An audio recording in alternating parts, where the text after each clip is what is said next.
अंग्रेजन बहू और बेचारी भूली सास। माधवी अपने पति रमेश और अपने बेटे अजय के साथ रहा करती थी। अजय का बचपन से एक ही सपना था कि वो अपनी आगे की पढ़ाई यूएसए में पूरी करे और इसीलिए वो यूएसए पढ़ाई करने के लिए चला जाता है।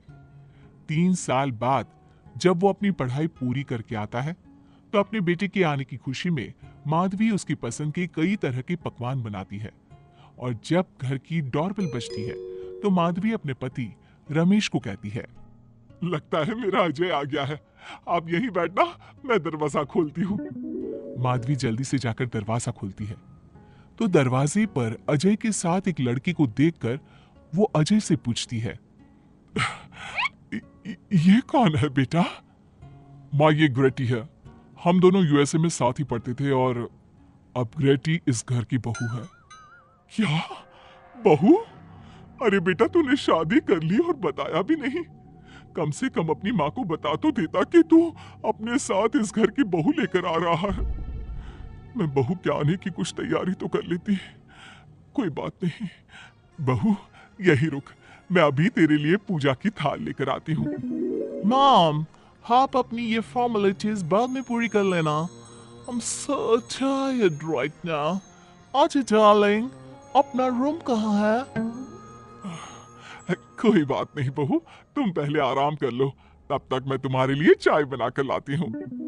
ग्रेटी अपनी सास की किसी भी बात का कोई जवाब नहीं देती और अपने रूम में जाकर सो जाती है। कुछ देर बाद माधवी अपने बहू बेटे के लिए चाय नाश्ता लेकर उनके कमरे में जाती है, जहाँ ग्रेटी अपनी सास से कहती है, हाँ चाय, हाँ चाय। क्या हुआ ग्रेटी? अपनी मॉम को बोलो कि अब ये जब भी हमारे कमरे में आए तो नॉक करके आए। आपसे मैं ऐसा ही करूंगी बहू। वो तो आज ही तुम दोनों आए हो तो मुझे लगा थक गए होंगे, इसलिए जल्दी जल्दी मैं ऐसे ही चाय नाश्ता लेकर आ गई। वो क्या है ना, अजय जब भी बाहर से आता है तो आते ही चाय मांगता है, बस इसीलिए मैं ना ये चाय यहाँ रख देती हूँ, पी लेना, अदरक वाली चाय है। ये बोलकर माधवी वहां से जाने लगती है।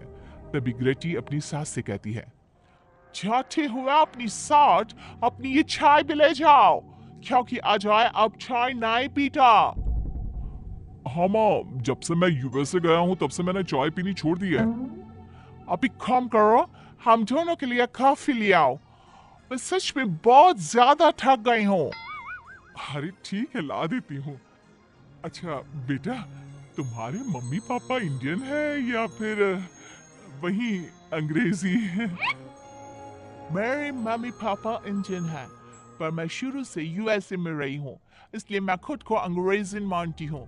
वैसे अब जल्दी से जाकर मेरे लिए कॉफी लेकर आओ, और मेरे बारे में इतना ज्यादा इंक्वायरी करने का जरूरत नहीं है। अरे हाँ हाँ, अभी लाती हूँ।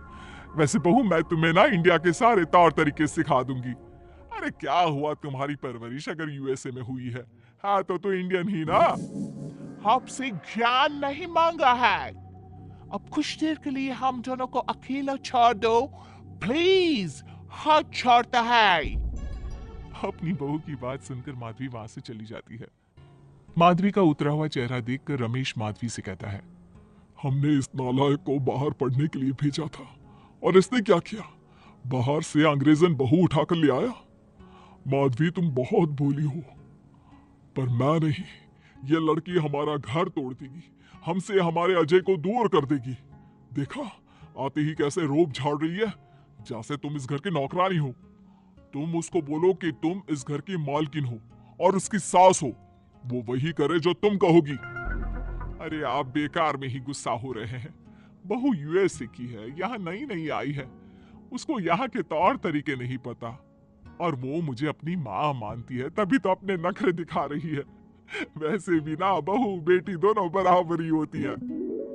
माधवी, कौन सी बेटी अपनी माँ से ऐसे बात करती है जैसे तुम्हारी बहू कर रही है? मैं बस तुम्हारे कहने पर चुप हूँ, वरना मैं अपने बहू बेटों को आज ही घर से निकाल देता। ये कहकर रमेश वहां से चला जाता है।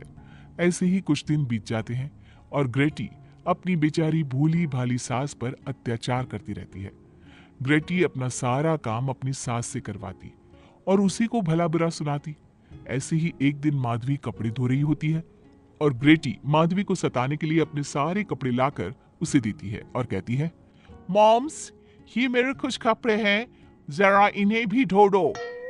इतना बोलकर ग्रेटी तैयार होकर घर से जाने लगती है।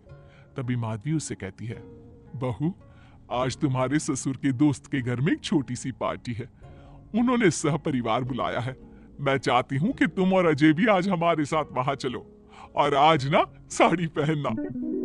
मॉम, अभी मैं क्लब जा रही हूँ, रात को मुझे टाइम मिलेगा तो आपके साथ चली जाऊंगी, पर सारी बारी नहीं पहनूंगी। ये कहकर ग्रेटी वहां से चली जाती है। शाम हो जाती है। सब ग्रेटी के घर आने का इंतजार करते हैं और इस वजह से कोई भी पार्टी में नहीं जा पाता। इंतजार करते करते रात के 12 बज जाते हैं। 12 बजे रात को ग्रेटी नशे की हालत में जख्मी घर आती है। अपनी बहू की सर और हाथ पर लगी चोट देखकर माधवी परेशान हो जाती है और जल्दी से फर्स्ट एड का बॉक्स लाकर अपनी बहू के सर पर पट्टी करती है। एक माँ की तरह प्यार करते हुए वो अपनी बहू से कहती है, बहू, तुझे चोट कैसे लग गई बेटा? मैं घर आ रही थी, एक बाइक वाले से मेरी टक्कर हो गई।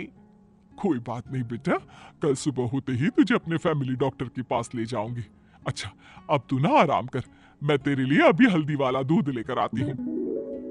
माधवी, मैंने तुम्हें पहले ही समझाया था, ये अंग्रेजन हमारे घर के लिए ठीक नहीं है, पर तुमने मेरी एक नहीं मानी। अब देख लो, आज इस अंग्रेजन बहू की वजह से सारे मोहल्ले में हमारी नाक कट गई है। आज सब हम पर हंसते हैं और ये सब कुछ तुम्हारी वजह से हुआ है, तुम्हारी छूट की वजह से हुआ है। ये कहकर रमेश अपने रूम में चला जाता है, पर माधवी अपनी बहू की पट्टी करके उसे उसके कमरे में जाकर सुला देती है।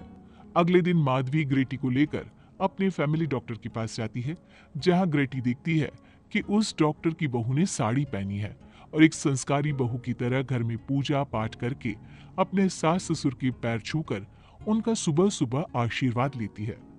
डॉक्टर की बहू को देखकर ग्रेटी को अपना बर्ताव याद आता है और उसे एहसास होता है कि वो अपनी भोली और मासूम सास के ऊपर कितना अत्याचार करती है, पर फिर भी माधवी सबसे लड़कर हमेशा उसका साथ देती है। ये सब देखकर ग्रेटी को पश्चाताप होता है और कुछ देर बाद वो दोनों दवाई लेकर घर आती है।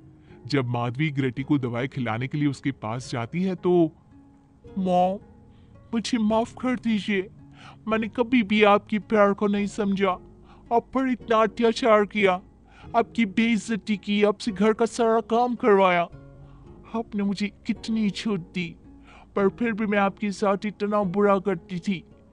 और आज जब मैं नशे की हालत में चोट खाकर घर आई तो भी आपने मुझसे कोई सवाल नहीं किया, उल्टा आपने मेरा साथ दिया, मेरी सेवा की। और जब मैंने डॉक्टर की बहू को देखा घर का काम करते हुए, अपने सास ससुर की सेवा करते हुए, तब जाकर मुझे एहसास हुआ कि मैं कितनी रॉन्ग थी।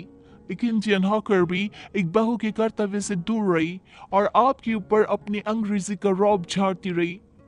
मुझे माफ कर दीजिए सासू माँ। बेटा, अक्सर बच्चों से गलतियां हो जाती है। ऐसे भी सुबह का भूला अगर शाम को घर आ जाए तो उसे भूला नहीं कहते बहू। और मुझे बहुत अच्छा लग रहा है ये देखकर कि मेरी अंग्रेजन बहू कितनी समझदार हो गई है। जिसके बाद माधवी और ग्रेटी एक दूसरे को गले लगा लेती है और उसके बाद से ग्रेटी एक संस्कारी बहू की तरह रहती है और अपनी सास को किसी भी शिकायत का मौका नहीं देती। अपनी सास ससुर की बहुत अच्छे से दिल से सेवा करती है।